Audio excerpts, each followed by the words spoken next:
Hi everybody, welcome back to my brand new vlog.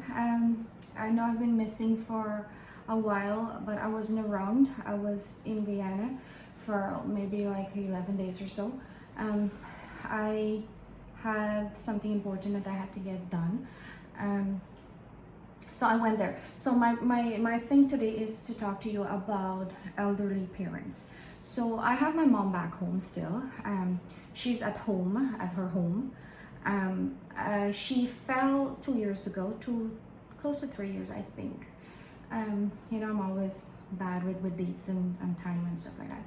But she fell and she broke her hip. She broke her hip, she broke her legs. So her thighs, sorry. So she was in the hospital, she ended up did 2 surgeries and blah blah blah. Anyways, so my sister and I, Fahida, my sister named Fahida, we have an aide for my mom, a woman.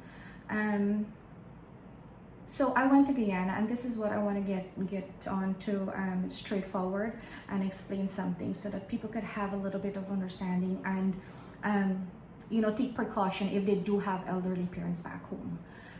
Or even with them, and if they do have aids and stuff like that. And I'm not saying everybody is bad, right? So y'all don't come in my throat. Anyways, so I went there and I saw bruises on my mom, her knees and her hand.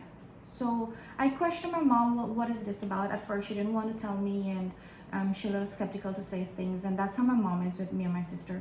There are a lot of things that happened and she would not say anything, and I realized that the reason why she would not say certain things. So what she said is that when she's going to go into the bathroom, because she have to get help to come off of the bed, generally to come off, she doesn't walk, right? Since she fell, so basically she have to have help for everything. So when the aide would take her to her bathroom, with vexation, the aide doesn't like certain things that my mom would say or how she would say things. Maybe I don't know. They would get constant dispute and stuff like that. But my point is that the aide would take out vexation on my mom and harassing her by pushing her roughly in the bathroom, roughly too quickly and stuff like that, and my mom would hit her knees. My mom's house have concrete walls, so like when you're pushing her in her wheelchair, her hands kind of be out a little bit and with a bruise and stuff like that. Now if it was a good person, would tell her, whatever, aunt, granny, whoever, put your hands in and stuff like that. But because she just don't like what my mom would tell her, like how to do things and what to do and stuff like that, so she take out the vexation on my mother. I saw that, I did not like it. And there's a lot of more things that's happening home there that my sister and I doesn't really like. So we came to a decision where we have a niece back home also, who's gonna take care of my mom now. So my mom is gonna go by her. She's gonna have family around, and she's gonna have more people around, and she's gonna be in a healthy environment where my niece will take care of her. And that's the best decision me and my sister can ever make for my mother, honestly. It hurt and it bothers me that you're not around, but you're paying your money, you're paying for your service, and people have to really take advantage of your parents. I'm not saying that this aide beat my mom up or do really bad things. It's not like that. I wouldn't lie and say that okay, she beat my mother up and horrible things like that happen. No, but little things like the vexation, taking out the anger by pushing her roughly and things like that, and hurt my mother. So that's the thing that I really didn't like. I'm glad that my sister and I are on the same board, to help my mommy to have her rest of her days and months and years we're hoping for to be easy and lighter for her. Said that, so done. If you have elderly parents that not living with you, that is back home, look into them all the time, check on them. Me and my sister, we do check on my mother, like till they would get fed up, till my mother would get fed up. We would call constantly. We would make sure the food cooked, the medication administer, she takes like every time. Sometimes like, and don't worry, that is two of us have to be calling. So you would find that my mom would have to answer the same question that she's answering now 5 minutes or 10 minutes after when my sister call or when I call. So they get fed up. But my point is, looking into your parents, you don't know what's happening. You don't know who's who at this time. So it would be nice to, you know, it's a sad reality that we cannot have our parents with us all the time.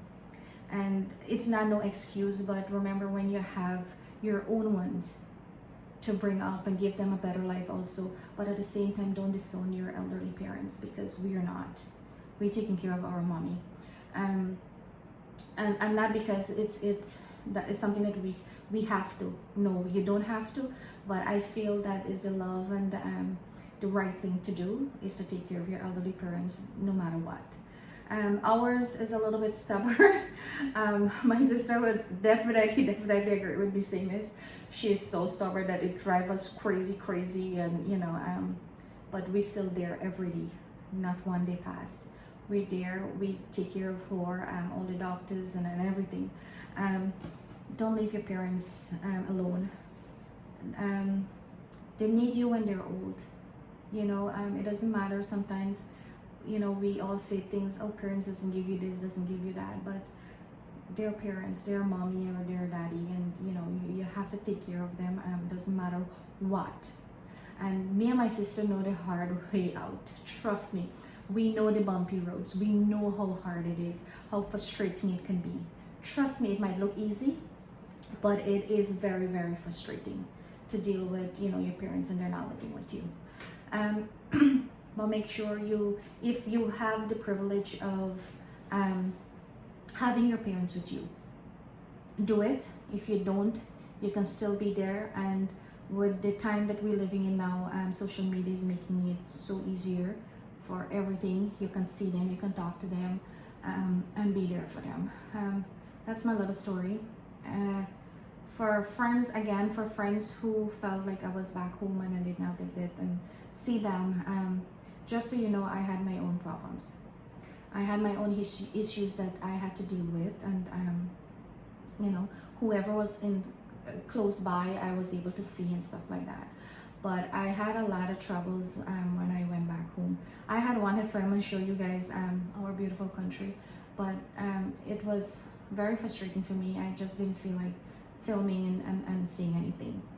But in my next video, I'll tell you a little bit more about what I encounter, what I learned about Guyana, what changes and stuff like that, the food, and how sick I got again. I got when I was there. So guys, again, I'm playing with you guys. Our parents is the most important thing, and you know, if you can do that for them, it's the most blessing thing ever. And I'm so grateful that we got the opportunity to take care of my mom, and I will speak for my sister too. I think she feels the same way. So that is very, very important. I am in here. This is my husband's office. I borrow it because he's on lunch right now. So I just came in here, borrow his office a little bit, because you know, sometimes it's gonna be hectic in the house or where I, you know, normally would be. I want to show you guys something. Something is on my mind to show you. I don't know who can recognize this, like the yellow fingernails. The yellow fingernails, this is not nail polish, because you can see that this one is clear. But this is yellow, and this is yellow because I had curry.